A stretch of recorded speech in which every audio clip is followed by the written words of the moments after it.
सभी दोस्तों का बहुत बहुत स्वागत व अभिनंदन है। दोस्तों, आज जो भगवान महात्मा बुद्ध का उपदेश है, मन का मंत्र, जो चाहोगे वही मिलेगा। सच में मित्रों, इस मंत्र को जान करके आप अपनी सारी इच्छाओं को पूरा कर सकते हैं। चलिए सुनते हैं इसे एक कहानी के माध्यम से। कहते हैं दुनिया में मन सबसे ज़्यादा शक्तिशाली चीज़ होता है। अगर किसी चीज को तुम पूरे मन से चाह लो तो तुम उसे हासिल कर सकते हो। ये मैं नहीं कहता, यह सभी महापुरुषों का कहना है। लेकिन अगर यह सत्य है, ये सच है, तो हम जो अपने मन से चाहते हैं वह हमें हासिल क्यों नहीं होता है। भाई, कोई भी इंसान अपने मन में तो दुख नहीं चाहेगा, लेकिन वो रहता तो दुखी है। हर इंसान अपने मन से तो कामयाब होना चाहता है, खूब पैसा कमाना चाहता है, लेकिन फिर भी वह कामयाब नहीं होता। भला ऐसा दुनिया में कौन इंसान होगा जो अपने मन में यह चाहेगा कि वह नाकामयाब रहे। सब यही सोचते हैं, मैं कामयाब रहूं, मैं पैसा ना कमाऊं। सोचने की बात है। तो इसमें दो चीजें निकल कर सामने आती हैं। या तो वह महापुरुष गलत थे जिन्होंने यह बात बोली कि मन से चाही हुई चीज हासिल हो जाती है, या फिर हम गलत हैं। आज के वीडियो में मैं दोस्तों जो कहानी बताने वाला हूँ, उसमें आपको ऐसा मंत्र मिलेगा जिसे समझने के बाद आपको एक ऐसा मंत्र का पता चलेगा जिससे आप यह समझ पाएंगे कि अपने मन से कोई भी चीज कैसे करवाई जाती है, मन में किसी भी बात का बीज कैसे बोया जाता है। यह इस कहानी से आपको अच्छी तरह से समझ में आ जाएगा और इससे आप यह भी समझ पाएंगे कि आकर्षण का नियम, लॉ ऑफ अट्रैक्शन कैसे काम करता है। कहानी छोटी सी है लेकिन बहुत ही गहरी है मित्रों। इस कहानी को लास्ट तक सुनना और आप अच्छे से इस कहानी का पूरा लाभ ले पाएंगे। तो चलिए दोस्तों, कहानी को शुरू करता हूँ और समझते हैं कि मन का मंत्र, मन को कैसे कंट्रोल करें, क्या है। एक बार की बात है, एक आदमी के जीवन में सिर्फ दुख ही दुख थे।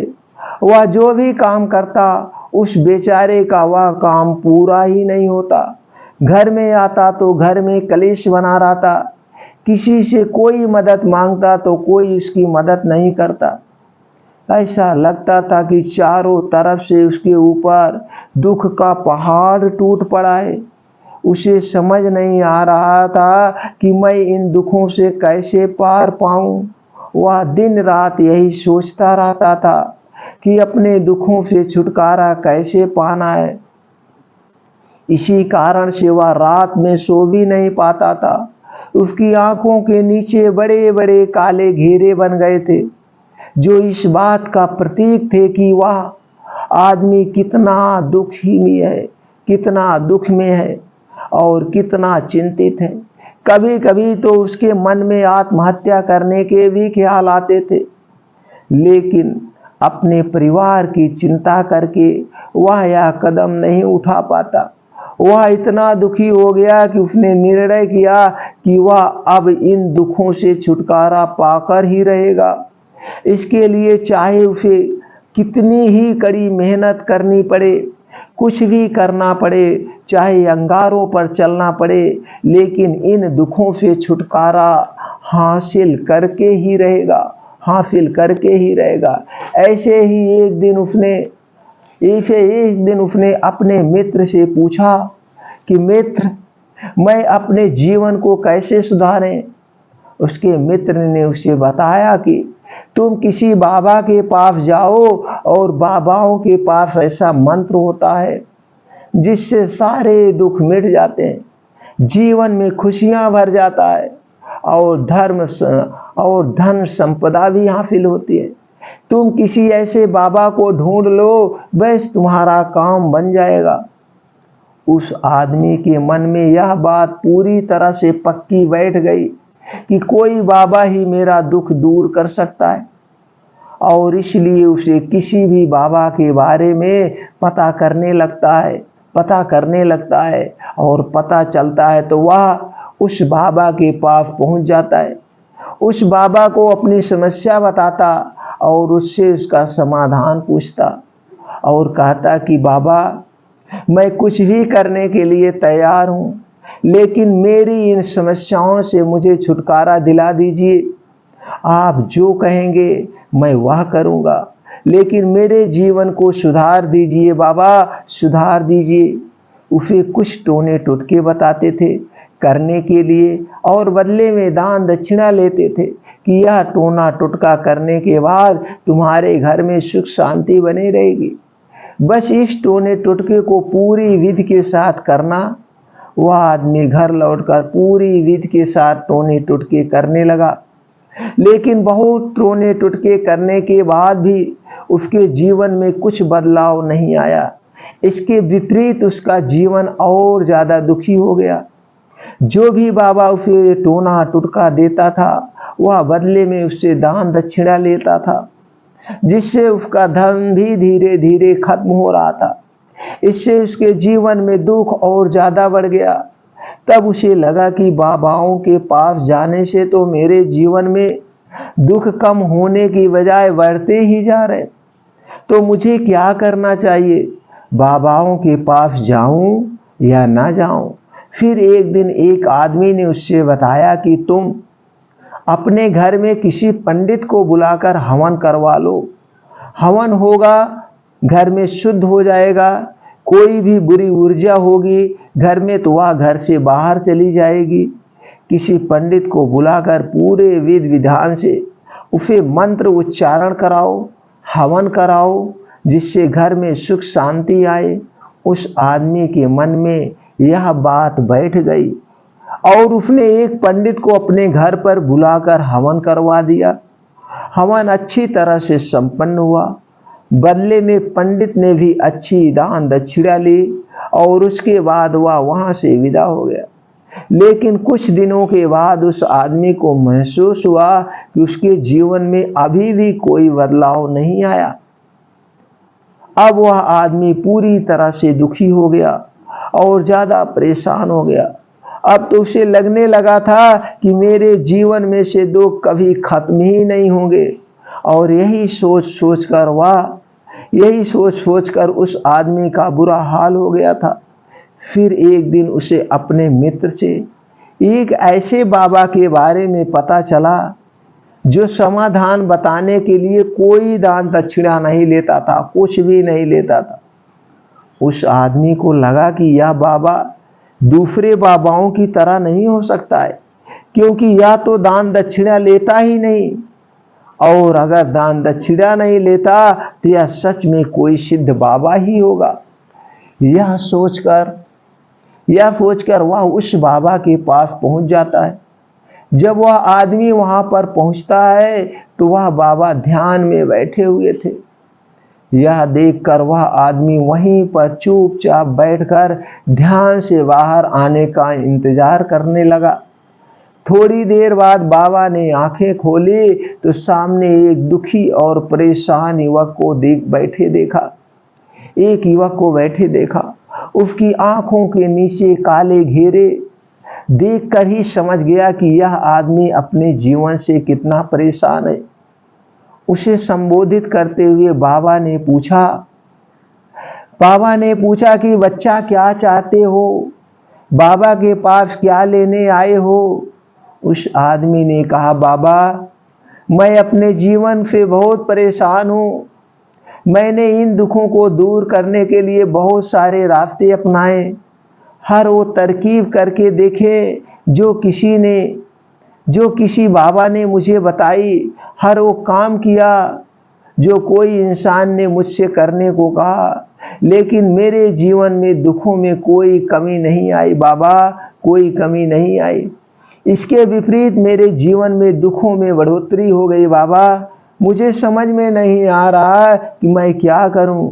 कभी कभी तो मैं आत्महत्या करने की सोचता हूं, लेकिन मैं अपने परिवार की सोचकर मैं यह कदम नहीं उठाता हूं। मैंने आपके बारे में बहुत सुना है बाबा, और मैं बहुत उम्मीद के साथ आपके पास आया हूँ। कृपया करके मुझे कोई ऐसा मार्ग बताएं जिससे मुझे अपने दुखों से छुटकारा मिल जाए। मैं अपने दुखों से छुटकारा पाने के लिए कुछ भी करने को तैयार हूँ। आप मुझे कोई भी रास्ता बताए, चाहे वह रास्ता कितना भी कठिन क्यों ना हो, मैं उसके पार करके रहूंगा। बाबा ने महसूस किया आदमी तो सच में बहुत परेशान है। बाबा ने उसकी बात सुनकर कहा कि बच्चा, दुखों को दूर करने के लिए मंत्र ऐसे नहीं मिलते हैं। मंत्र पाने के लिए कुछ करना पड़ता है। तुम कुछ कर सकते हो।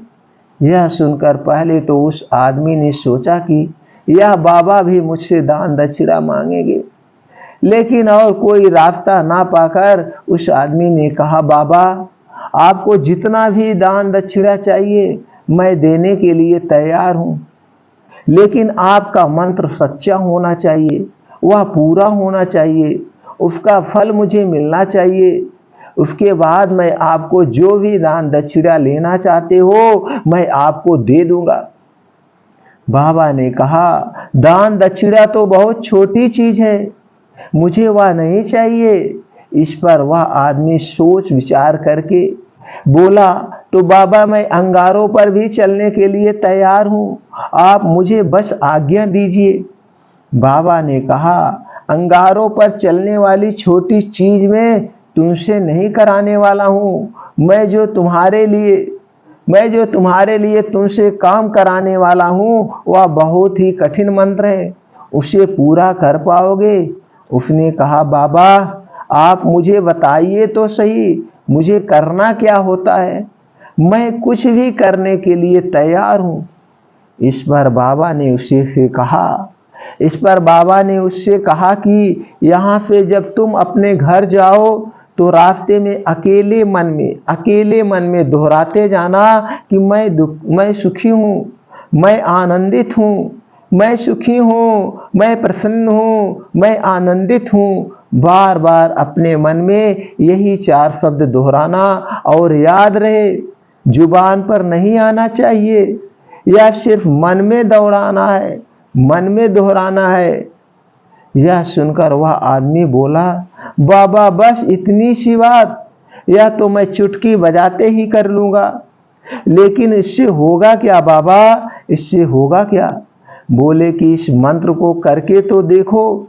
वैसे भी तुमने अपने जीवन में बहुत परेशानियां उठाई हैं, बहुत कुछ किया है, इतने बाबाओं के मंत्र किए हैं, तो इस मंत्र को भी करके देख लो। उस आदमी ने सोचा कि बाबा कुछ दान दक्षिणा तो ले नहीं रहे हैं और एक छोटा सा मंत्र है, इसे तो मैं कर ही लूंगा, हो सकता है मेरे जीवन की सारी समस्याएं खत्म हो जाएं। वो बोला, ठीक है बाबा, मैं यह मंत्र जरूर करूंगा। और वो आदमी यह कहकर वहां से चलने लगा। लेकिन जैसे ही वह चलने लगा, पीछे से बाबा ने बोला कि बच्चा, एक बात याद रखना, जब तुम यह मंत्र अपने मन में दोहराना तो तुम्हारे मन में बंदर के विचार नहीं आने चाहिए, बंदर का ख्याल भी नहीं आना चाहिए, तो ही यह मंत्र सिद्ध होगा। आदमी बोला, मुझे तो आज तक बंदर का कोई विचार ही नहीं आया, तो अब क्यों आएगा? आप चिंता मत करिए बाबा, आप चिंता मत करिए, मैं बस मन में यही दोहराऊंगा कि मैं सुखी हूँ, मैं आनंदित हूँ, मैं सुखी हूँ, मैं प्रसन्न हूँ। इसके अलावा बंदर का कोई भी विचार मेरे मन में नहीं आएगा। यह कहकर वह आदमी वहां से चल देता है। वह अपने मन में मैं सुखी हूँ, मैं आनंदित हूँ, मैं सुखी हूँ, मैं प्रसन्न हूँ, यह दोहराता हुआ थोड़ी दूर चला ही था कि उसके मन में अचानक बंदर का ख्याल आ गया। बंदर का ख्याल एक बार आया और चला भी गया, लेकिन उस आदमी ने सोचा, आज तक तो मुझे बंदर का कोई भी विचार नहीं आया, यह आज बंदर का विचार क्यों आ गया? और ऐसे करके उसने उस बंदर के विचार को पकड़ लिया और यह भूल गया कि मुझे क्या मंत्र दोहराना है। और वह बंदर के बारे में सोचने लगा, जब थोड़ी देर बाद फिर से उसे होश आया कि होश आया और उसके होश उड़ गए। होश आया तो वह फिर से अपना वही मंत्र दोहराने लगा जो बाबा ने उसे बताया था, मैं सुखी हूँ, मैं आनंदित हूँ, मैं सुखी हूँ, मैं प्रसन्न हूँ। लेकिन अचानक से उसे एक बंदर दिखाई दिया और यह देखकर फिर से उसके मन में बंदर का विचार उठाया और यह देखकर वह इस विचार को बाहर फेंकना चाहता था। यह विचार को बाहर फेंकना चाहता था और वह चाहता था कि मेरे अंदर किसी तरह से बंदर का विचार ना आए। लेकिन उसे तो सामने बंदर ही दिखाई दिया। ऐसे ही जद्दोजहद करते करते घर पर पहुंचा और घर पर पहुंचने के बाद अपनी पत्नी को कहा कि हे बंदरिया, मुझे खाने में बंदर परोस दो। और जब उसे एहसास हुआ कि उसने क्या बोल दिया तो वह अपने बाल नोचने लगा और अपने दीवारों में सर को मारने लगा कि आज तक मुझे बंदर का कोई भी विचार नहीं आया और आज मुझे यह क्या हो गया है कि मुझे हर जगह बंदर ही बंदर नजर आ रहे हैं। यह कैसी माया है। यही सोच सोचकर वह आदमी रात भर सो नहीं पाया। रात भर करवटें बदलता रहा और सुबह उठकर सीधे उसी बाबा के पास पहुंच गया और उसके चरणों में गिरकर कहा कि बाबा, बाबा, पता नहीं क्या चमत्कार हो रहा है। आज तक मुझे बंदर का कोई विचार ही नहीं आया, लेकिन कल से जब से आपने मुझसे कहा कि बंदर का विचार नहीं आना चाहिए, तब से मुझे हर जगह बंदर ही बंदर नजर आ रहे हैं। उस आदमी ने कहा कि बाबा, बाबा, मुझे तो आपके पीछे पेड़ पर बैठा बंदर केले खाते हुए दिखाई दे रहा है। यह हो क्या रहा है? बाबा यह सुनकर बाबा हंसने लगे। हा हा हा, बच्चा, मन का जाल एक ऐसा जाल है जिसे समझ पाना इतना आसान नहीं है। बंदर तो तुम्हारे रास्ते में पहले भी आते थे। जब तुम मेरे पास आ रहे थे तो इन्हीं पेड़ों पर यह बंदर घूम रहे थे। लेकिन तब तुम्हारे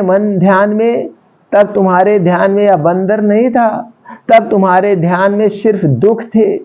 इसके बाद बाबा ने उसे बताया कि बच्चा, हम जिस चीज से भी दूर भागना चाहते हैं वही चीज हमारे मन में बहुत गहरे से प्रविष्ट हो जाती है और हमारे अंतर मन में समा जाती है।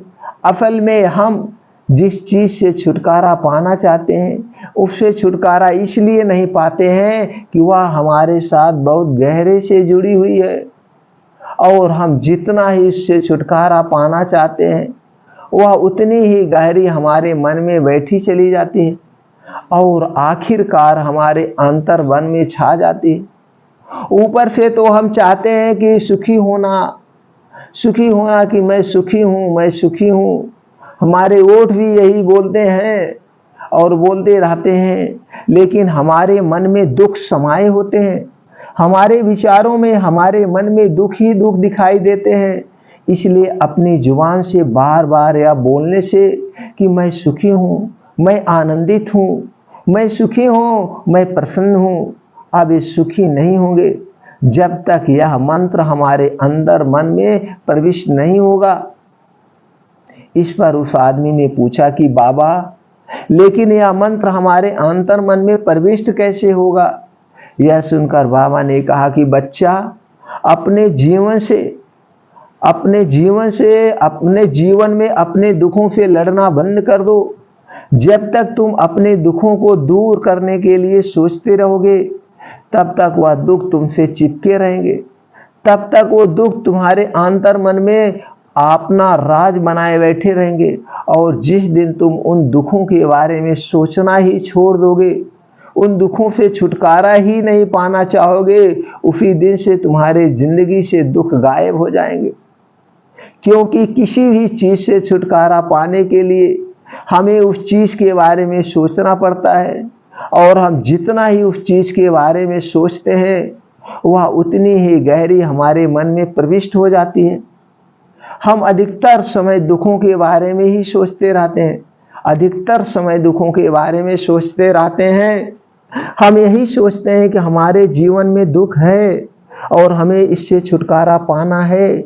इसी वजह से बार बार सोचने से वह दुख हमारे अंतर मन में प्रविष्ट हो जाते हैं और हमें एहसास भी नहीं होता है। इसलिए अगर तुम दुखों से छुटकारा पाना चाहते हो तो दुखों से छुटकारा पाने के बारे में सोचना छोड़ दो, तुम्हें दुखों से छुटकारा मिल जाएगा। अक्सर आदमी धूम्रपान छोड़ना चाहता है, शराब छोड़ना चाहता है, बुरी लत को छोड़ना चाहता है। सुबह अपने आप से यह वादा करता है कि मैं कोई भी गलत काम नहीं करूँगा, लेकिन शाम को जब लौटता है तो नशे में चूर होकर लौटता है। ऐसा क्यों होता है? जो हम सोच रहे हैं वह पूरा ही नहीं कर पा रहे हैं। असल में हम उस चीज़ को बहुत ज़्यादा तवज्जो दे रहे हैं, उस चीज़ को बहुत ज़्यादा अहमियत दे रहे हैं। जब भी हम उस चीज़ को छोड़ने के बारे में सोचते हैं तो हम उसकी इम्पोर्टेंस की विशेषता और ज़्यादा बढ़ावा देते हैं। हमारा मन उस चीज़ के बारे में जितना ज़्यादा सोचेगा, शराब या धूम्रपान छोड़ने के बारे में जितना ज़्यादा सोचेगा, हमारा मन उतना ही उस चीज़ के पीछे ज़्यादा भागेगा। हमें उस चीज़ से लड़ना नहीं है, बल्कि बिना सोचे समझे गुजर जाना है। और अगर हम इस मंत्र को समझ लेते हैं तो हम अपने जीवन में जो भी पाना चाहते हैं उसे अपने अंतर मन में डाल सकते हैं। और एक बार वो लक्ष्य हमारे अंतर मन में बैठ जाता है तो फिर सफलता पाने में कोई समस्या नहीं आती है, कोई दिक्कत नहीं आती है। तो दोस्तों, कैसे लगी आपको यह कहानी? हमें कमेंट सेक्शन में ज़रूर बताइए मित्रों। और इस कहानी को पूरे विश्व में फैला दीजिए। यार, दोस्त, रिश्तेदार जितने हैं सबको पहुंचा दीजिए। सबके अंदर आत्मविश्वास की कमी है, अपने आत्मबल को बढ़ाएं, अपने आत्मविश्वास को बढ़ाएं। और दोस्तों, सबके अंदर एक खूबसूरत टैलेंट छिपा होता है। सबके अंदर एक खूबसूरत टैलेंट छुपा है। उस टैलेंट को निकालो, उस टैलेंट को दुनिया को दिखाओ कि आपके अंदर भी टैलेंट है, आप भी कुछ कर सकते हो। क्यों सोए हो हमारे देश के युवा, क्यों सोए हो हमारे देश के नवयुवक? उठिए, जागिए और अपने सपने को पूरा करिए, अपने सपने को पूरा करिए। चिंता मत करिए, चिंतन करिए। चिंता मत करिए, चिंता करिए और अपने सपने को पूरा करिए। समस्या आ रही है तो समस्याओं का स्वागत करिए। जितनी बड़ी समस्या आपके ऊपर आएगी और आप लड़ते हुए आगे बढ़ते जाएंगे, उतनी ही बड़ी आपको सफलता मिलेगी। ये ब्रह्मांड, ये पृथ्वी हमारे जीवन की, हमारे धैर्य की, हमारे सपनों की परीक्षा लेता है। तुम कितना लड़ सकते हो? तुम जितना आप लड़ोगे उतने ही मुश्किलें आपके सामने आएंगी, और जब इन मुश्किलों का डटकर आप सामना करोगे तो उतनी ही बड़ी सफलता आपको मिलेगी। ये ब्रह्मांड देखना चाहता है कि इसके अंदर कितनी शक्ति है। जब ये अपने लिए लड़ सकता है, अपने दुखों से लड़ सकता है और अपने दुखों को दूर कर सकता है, तो दूसरे के दुखों को दूर करना होगा इसे। इसीलिए तुम्हारे ऊपर दुख आते हैं कि जाओ अपने दुख से लड़ते हुए दूसरे के दुखों को दूर करो, दूसरे के सपनों को भी पूरा करो, अपना भी सपना पूरा करो मित्रों। इसीलिए आपके ऊपर समस्याएं आती हैं तो समस्याओं से घबराना नहीं, समस्याओं का डटकर मुकाबला करना, समस्याओं का डटकर मुकाबला करना। जितने आप डटकर समस्याओं का मुकाबला करेंगे उतने ही बड़ी सफलता आपको मिलेगी मित्रों, मिलेगी। तो चलिए मित्रों, इस कहानी को पूरा वायरल कर दीजिए, हर एक इंसान तक पहुंचा दीजिए। सब लोग उठे, जागे और अपने सपने को पूरा करें। और मित्रों, आप भी अपने सपने को पूरा करिए, उठिए, जागिए। फिर मिलते हैं ऐसी ही और मोटिवेशनल स्टोरी के साथ, कहानी के साथ अगले वीडियो में।